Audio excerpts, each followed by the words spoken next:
Hi, నేను Sridevi. Onion pakodi చాలా ఈజీగా త్వరగా చేసేసుకోవచ్చు. ఒక 4 ఆనియన్లు సన్నగా పొడవుగా కట్ చేసి పెట్టుకోవాలి.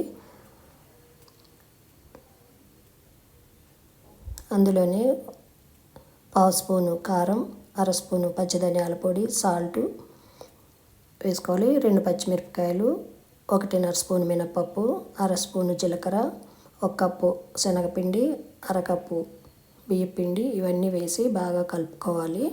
ఇందులో కొద్దిగా వేడి చేసిన ఆయిల్ వేసుకోవాలి. 1 స్పూను. సాల్ట్ సరిపోకపోతే మరలా కలుపుకోవాలి.